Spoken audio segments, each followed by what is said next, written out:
नमस्कार। उत्कर्ष अकेडमी छवड़ा में आपका स्वागत है। देखो दोस्तों, इस बार जैसे प्राचीन काल में पेपर हुआ था, उस बार पेपर होंगे ही होंगे। यूँ मत सोचना कि पिछले साल की तरह प्रमोट हो जाएंगे, और वैसे भी 2 साल से प्रमोट होते आ रहे हैं। तो थोड़ा क्या है कि 2 साल से कुछ नहीं पढ़ा है, इस वजह से पढ़ने में हमें दिक्कतें आएंगी, यानी थोड़ी समस्याओं का सामना करना पड़ेगा, चीज़ें समझने में थोड़ा टाइम लगेगा। देखो, कुछ कठिन कुछ भी नहीं होता है, बस कुछ चीज़ें समझने में थोड़ा टाइम लगता है, उसे तुम कठिन कह देते हो। तो अब हमें जब पेपर होने वाले हैं तो फिर तैयारी करनी है ना। अब तैयारी करनी है तो फिर जब हम किसी भी एग्ज़ाम की तैयारी करते हैं, अगर तुम्हें मेरी एक बात ध्यान से सुन लेना और मान लेना, अगर किसी भी एग्ज़ाम की तैयारी करते हो और उस एग्ज़ाम में वाकई सफलता प्राप्त करना चाहते हो, तो सबसे पहला काम है कि उस एग्ज़ाम के पेपर को समझो कि पेपर में क्या चीज़ें पूछी जाती है और कैसे पूछी जाती है ना, और उनको हमें तैयार कैसा करना है। ऐसे ही आँख मीच के पढ़ते रहो, सारी चीज़ें रट दो और पता है कि पेपर में पूछा है वो तो आता ही नहीं है। तो पेपर पैटर्न को समझना बहुत ज़रूरी है ना।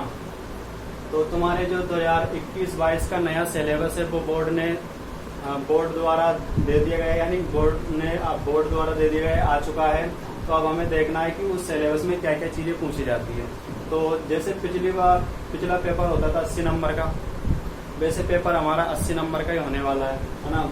और 3 घंटा 15 मिनट, यानी कि जितना टाइम पहले था उतना ही टाइम इस बार भी मिलने वाला है। और 20 नंबर जो स्कूल से भेजे जाते थे वो भी भेजे जाने वाले हैं, है ना।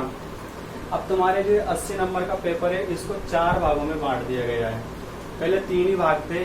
पहले तुम्हारे का 12th क्लास में ग्रामर नहीं आती थी, है ना। तो 12th क्लास में जो है इसी बार से ग्रामर आने लगी है। तो तुम्हारे जो 80 नंबर का पेपर को 4 भागों में बांटा है। वो 4 भाग कौन कौन से हैं? रीडिंग, राइटिंग, ग्रामर और टेक्स्ट बुक यानी किताब।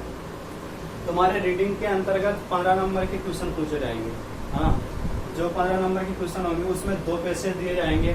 एक पैसेज होगा 400 से 500 शब्दों का, जिसमें से तुम्हारे 6 क्वेश्चन तो पूछे जाएंगे जिसका आंसर पैसेज में से लिखना है, और 3 क्वेश्चन पूछे जाएंगे जिसमें तुम्हें स्पेलिंगों के विलोम शब्द, पर्यायवाची शब्द और वन वर्ड उसी पैसेज में से छांट के लिखना है। ये 3 नंबर तो तुम्हारे वोकैब से संबंधित होंगे और 6 नंबर के क्वेश्चन आंसर पूछे जाएंगे।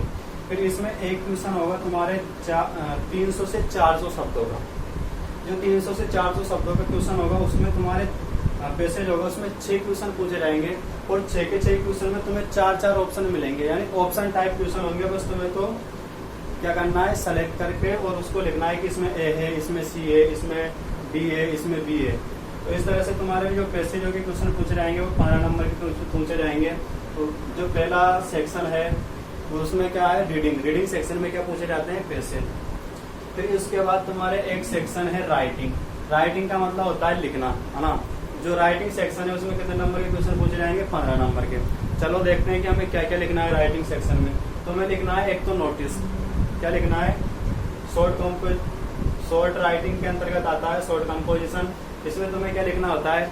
नोटिस लिखना होता है। या फिर मान लो तुम्हारे पास किसी ने कोई निमंत्रण वगैरह दिया, तो तुम अब उसके जो प्रोग्राम था उसमें जा रहे हो या नहीं जा रहे हो, तो इसका जो है रिप्लाई लिखना होता है। अगर जा रहे हो तो हाँ में रिप्लाई लिखना है, और नहीं जा रहे हो तो इस तरह से राइटिंग सेक्शन में तुम्हारे 4 नंबर का तो क्या पूछा जाता है? नोटिस या फिर रिप्लाई। फिर तुम्हारे 5 नंबर का एक टॉपिक आता है जो आता है रिपोर्ट या ट्रांजेक्शन के नाम से।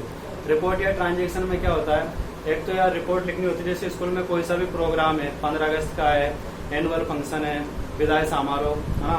तो कोई सा भी प्रोग्राम है, ब्लड डोनेशन कैंप है ना, या महिला शक्तिकरण के ऊपर कोई सा प्रोग्राम है, तो उस प्रोग्राम जो तुम्हारे विद्यालय में कोई प्रोग्राम हुआ है उसके बारे में क्या है, एक रिपोर्ट तैयार की जाती है। उस रिपोर्ट को लिखना है, रिपोर्ट राइटिंग होता है। या फिर तुम्हें एक छोटा सा पैसेज दिया जाता है, उस पैसेज का इंग्लिश से हिंदी अनुवाद करना है। ये तुम्हारे 5 नंबर का पूछा जाएगा। फिर तुम्हारे एक क्वेश्चन आता है लेटर राइटिंग का, जो 6 नंबर का आता है। लेटर राइटिंग की तुम बिल्कुल भी टेंशन मत लो, बस तुम्हें 2 लेटर याद करने हैं पूरे साल भर में। अगर तुम्हें 2 लेटर याद हो जाएंगे तो 6 नंबर पक्के हैं, है ना। 2 लेटर याद हो भी जाएंगे। फिर जो नया सेक्शन जुड़ा है, बहुत ही इंटरेस्टिंग विषय है और हर कॉम्पिटेटिव एग्जाम में ग्रामर आती है। बोर्ड ने इस बार अच्छा किया कि 12th क्लास में भी ग्रामर जोड़ दी है। हाँ, जैसे तुम LDC की तैयारी करोगे या फिर SSC की करोगे, अगर जिन बच्चों को इंग्लिश पसंद है और इंग्लिश अच्छी लगती है वो आगे जाके बढ़िया जो सम्मानीय नौकरियां उनकी तैयारी करते हैं, तो उसमें हर एक प्रत्येक बड़ी बड़ी जॉबों में इंग्लिश आती है, तो फिर इंग्लिश में जो ग्रामर आती है, क्या है कि पिछले जो 12th का सिलेबस था उसमें ग्रामर नहीं थी, है ना। और पढ़ाने लायक जो सब्जेक्ट है वो ग्रामर है। ग्रामर को अगर अच्छे से पढ़ा दिया जाए ना तो इंग्लिश बहुत ही आसान है। तो तुम्हारे जो ग्रामर है बहुत ही अच्छा किया बोर्ड ने, बहुत ही, और टॉपिक भी इतने मस्त जोड़े हैं कि इनमें कहीं भी नंबर कटने के चांस नहीं है। बस ये मान लो एक एक वीडियो के टॉपिक हैं सारे, या फिर फ्रेजल वर्ब प्रीपोजिशन में थोड़ा 2-3 वीडियो लग सकती है, नहीं तो एक एक वीडियो में सारी चीजें आपके समझ आ जाएंगी। क्लोज जो है 2 नंबर के पूछे जाएंगे ग्रामर के अंतर्गत, ठीक है ना। क्लोज क्या होते हैं वो इस और अगली वीडियो जो बनाएंगे उसमें समझेंगे विस्तार से। सिंथेसिस 2 नंबर के पूछे जाएंगे, फ्रेजल वर्ब 2 नंबर के पूछे जाएंगे, प्रीपोजिशन 2 नंबर की, कुल मिला के 8 नंबर की क्या पूछी जाएगी, अपने ग्रामर पूछी जाएगी। फिर उसके अलावा अपने जो है 2 किताबें दी गई है 12th क्लास के सिलेबस में, दोनों किताबों से 42 नंबर के यानी 42 नंबर के क्वेश्चन पूछे जाएंगे। जिसमें से एक पहली किताब है फ्लेमिंगो से 28 नंबर के क्वेश्चन पूछे जाएंगे, और वो भी किस प्रकार, इसको 2 भागों में बांट रखा है, प्रोज और पोएट्री। प्रोज का मतलब होता है गद्यांश या कहानी टाइप के पार्ट, कहानी टाइप के जितने भी पार्ट हैं उससे 14 नंबर के क्वेश्चन पूछे जाएंगे। उसके अलावा तुम्हारे जितनी भी कविताओं वाले पद्य पार्ट हैं जिनमें पोएट्रियाँ दी गई है उन पार्टों से भी क्वेश्चन पूछे जाएंगे, वो क्वेश्चन 14 नंबर के पूछे जाएंगे। फिर एक बुक है जो सप्लीमेंट्री बुक के नाम से या पूरक पुस्तक के नाम से आती है विस्तार से, उससे भी क्वेश्चन पूछे जाएंगे, वो कितने नंबर के क्वेश्चन पूछे जाएंगे, 14 नंबर के। तो इस तरह से तुम्हारे जो बोर्ड ने पूरा बहुत ही अच्छा सिलेबस बनाया है, और इस बार इसको क्या है पढ़ने में मजा भी आने वाला है। तो बिल्कुल तैयारी में जुड़ जाइए। अब क्या है कि पूरे सिलेबस को एक साथ डिस्कस या विस्तार से डिस्कस एक ही वीडियो में नहीं किया जा सकता है, तो प्रत्येक टॉपिक का अलग अलग वीडियो यानी 4 वीडियो और आ जाएगी सिलेबस से संबंधित 4-5 मिनट की। तो कुल मिला के उसमें आपको विस्तार से सिलेबस के बारे में समझना है।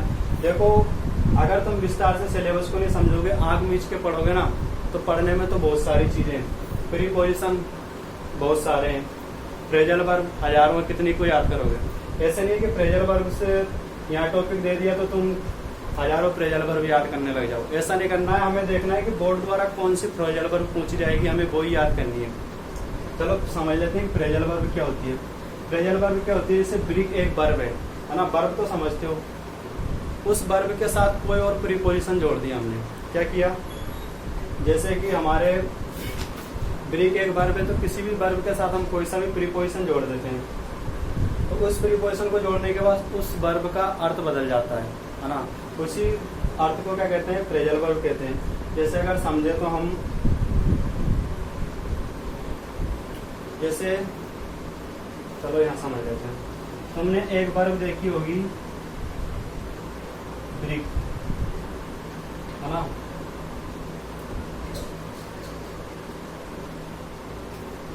देखिए ना ब्रिक, मैंने इसके साथ एक तो जोड़ दिया डाउन यानी नीचे, है ना। प्रीपोजिशन होता है अब यानी ऊपर, है ना, प्रीपोजिशन होता है। तो इस ब्रिक का मतलब होता है तोड़ना, इस ब्रिक का मतलब भी होता है तोड़ना। जब तक ये वर्ब थी तब तक इनका अर्थ क्या होता है, तोड़ना। लेकिन जैसे तुमने इस ब्रिक में डाउन लगाया तो ब्रिक डाउन का मतलब अब तोड़ना नहीं होता है, और ऐसे भी नहीं होता है कि डाउन का मतलब नीचे, तो ब्रिक डाउन नीचे तोड़ना, इसका पूरा अर्थ चेंज हो गया। इसका जो नया अर्थ है वो क्या है, ब्रिक डाउन का मतलब होता है खराब होना। क्या होता है, खराब होना या फिर दुखी होना। उसी तरह से ब्रेकअप तो सभी जानते ही हो, ब्रेकअप का मतलब क्या होता है, तोड़ना। क्या तोड़ना, लेकिन इस ब्रिक का मतलब तो था सिर्फ तोड़ना। अब जैसे इसके साथ अब लग गया तो इसका मतलब हो जाएगा रिश्ता तोड़ना। ब्रेकअप का मतलब क्या होता है, रिश्ता तोड़ना। चलो धन्यवाद। अगली वीडियो में सिलेबस डिस्कस करेंगे और उसके बाद क्या ग्रामर स्टार्ट करेंगे 12th क्लास के ना। धन्यवाद।